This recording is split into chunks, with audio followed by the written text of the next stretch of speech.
السلام علیکم ورحمۃ اللہ وبرکاتہ۔ حضرت عبداللہ ابن مبارک حج ادا کرنے کے لیے گئے۔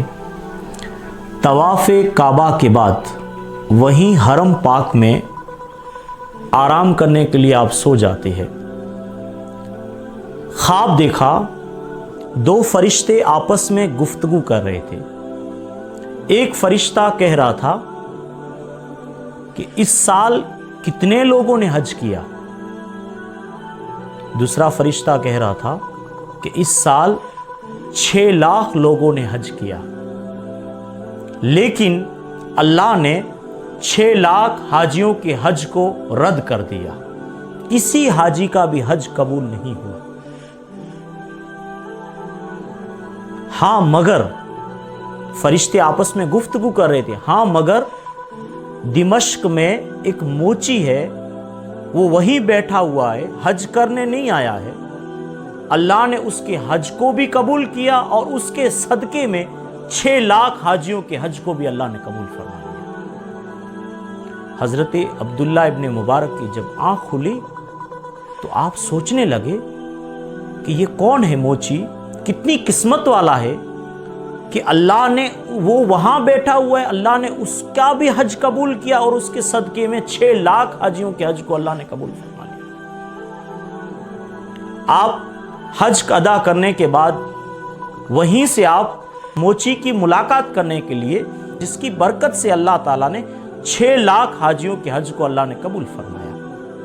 آپ اس کے گھر پہ جاتے ہیں اور اس سے مل کر آپ کہتے ہیں کہ میں طواف کعبہ کے بعد وہیں پہ لیٹ رہا تھا کہ میں نے خواب میں دیکھا کہ 2 فرشتے آپس میں گفتگو کر رہے تھے کہ 6 لاکھ جو حج کرنے کے لیے آئے، اللہ نے اس کے حج کو رد کر لیا، مگر دمشق میں ایک موچی ہے، اللہ نے اس کے حج کو بھی قبول کیا اور اس کے صدقے میں اللہ نے 6 لاکھ حاجیوں کے حج کو اللہ نے قبول فرمایا۔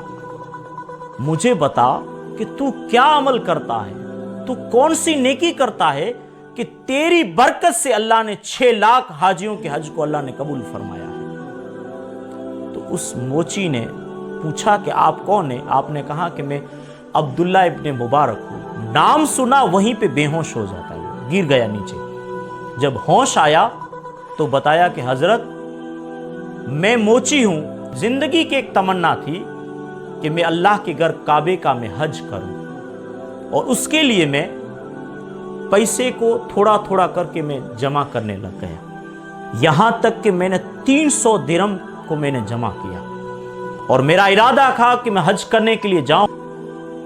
اسی رات ہم لوگ گھر کے اندر تھے کہ پڑوسیوں سے گوشت کے پکنے کی خوشبو میرے گھر میں آئی، تو میری بیوی نے کہا کہ شاید آج پڑوس کے اندر گوشت پک رہا ہے، وہیں سے تھوڑا سالن لے کر آؤ تو ہم بھی اس کے ساتھ میں روٹی کھائیں۔ تو جب میں اس کے گھر پہ گیا اور پڑوسی سے کہا کہ آج آپ کے گھر میں گوشت پک رہا ہے تو تھوڑا سا سالن ہمیں بھی دو، تو اس کی آنکھوں سے آنسو نکلنے لگے، اور اسی وقت کہنے لگا، موچی کہتا ہے کہ وہ مجھ سے کہنے لگا کہ یہ گوشت میرے لیے حلال ہے لیکن آپ کے لیے حلال نہیں ہے، آپ کے لیے حرام ہے۔ تو میں نے پوچھا کہ یہ کیسے ہو سکتا ہے کہ آپ کے لیے حلال ہے اور میرے لیے حرام ہے؟ تو اس پڑوسی نے مجھے بتایا کہ 7 دن ہو گیا ہمارے گھر میں چولہا بھی نہیں جلا ہے، میرے بچے بھوک سے تڑپ رہے ہیں، ہمارے گھر میں یہاں تک کہ اب جان نکلنے کا وقت آ گیا، مرنے کے ہم قریب پہنچ گئے، میرے بچے تڑپ رہے ہیں۔ اسی لیے میں گھر سے باہر نکلا تو میں جنگل کی طرف گیا تو وہاں پہ مردہ گدھا مرا پڑا ہوا، میں نے اس کے مرے ہوئے گدھے کے میں نے گوشت کو نکالا اور میں گھر پہ لے کر آیا ہوں، اور آج پکا رہے ہیں تاکہ ہماری جان بچ جائے۔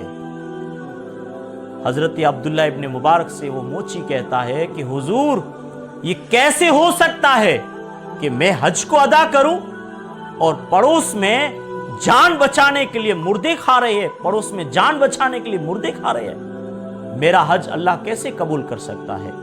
میں گھر پہ گیا اور 300 درہم جو حج کے لیے میں نے بچا کے رکھا تھا وہ میں آ کر میرے پڑوس کو دے دیا تاکہ اس کی جان بچ جائے. میں اس کی مدد کرنے لگا. وہ غریب آدمی تھا. حضرت عبداللہ ابن مبارک نے کہا کہ یہ تیرا عمل رب کو اتنا پسند آیا کہ اللہ نے تیرے عمل کی وجہ سے تیرا بھی حج قبول کیا اور تیرے صدقے میں 6 لاکھ حاجیوں کے اللہ نے حج کو قبول کیا. دوستو، غریب کی مدد کرنا، پڑوسیوں کا خیال رکھنا کتنا بڑا عمل ہے اسلام کے اندر، کہ اس عمل کے